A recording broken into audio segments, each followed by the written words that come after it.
Here I am for my weekly show on living a transformed life. So let me review what I've done the past couple of weeks. The first week we talked about we are like icebergs, and we are only aware of a very small percentage of what is going on, what our brain's doing, what's going on in our soul, and um, and so we're like icebergs. The rest is below the surface in our subconscious. Okay. So that principle is very important, and keep that in mind as we go along. The next principle I talked about was the water principle last week with Dr. Masaru Emoto, and we talked about how he did the experiment with water molecules where he taped words or he did sounds, and the frequency or the sound or the meaning of the word changed the molecular structure of the water, and a good word made the water turn into beautiful snowflakes, and negative words or harsh words made the water turn into ugly patterns and chaotic patterns. So this idea that positive things have a positive effect on water molecules and negative things have a negative effect, and that we're made up of more than 60% water. So we did that last week. So this week I want to talk a little more about some quantum physics principles of the fact that we are all made up of energy. Okay. So again, I talk about all of these principles in your books. A Believer's Guide to the Law of Attraction. Put that in the light maybe a little better. Nope, none of that's not working. Okay. And then my other book, 30 Days to Peace and Joy.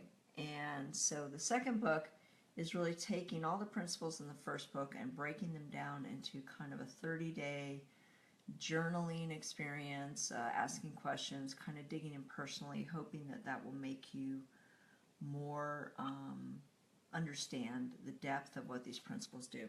Okay, so back today, we are talking about the idea that we're all made up of energy. So think about the fact that everything is made up of atoms. Atoms are pure energy.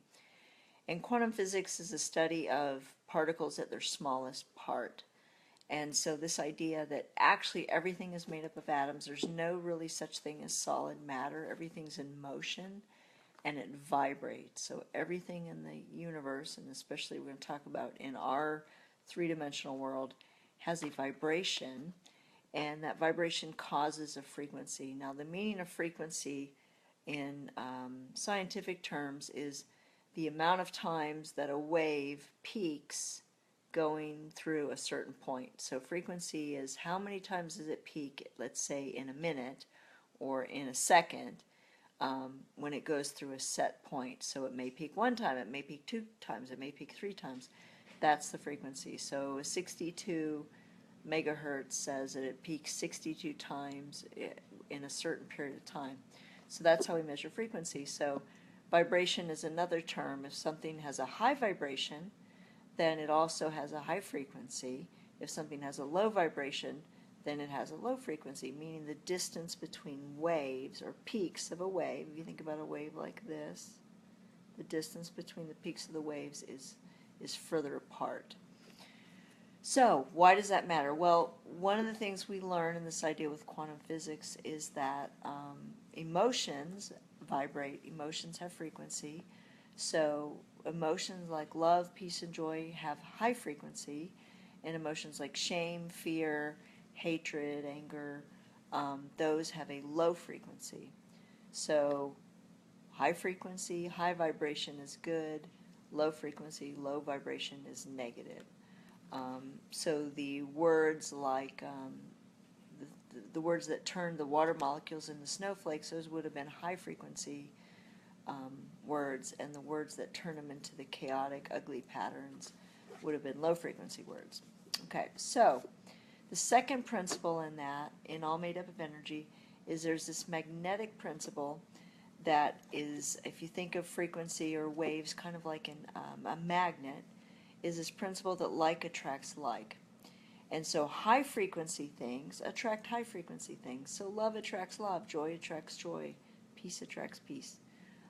Low frequency things like shame, hatred, fear, trauma, those types of things, they tend to also attract more low frequency things. So I'm going to apply this as we go along even more and more. But just to be clear, high frequency attracts high frequency. So good attracts good, light attracts light.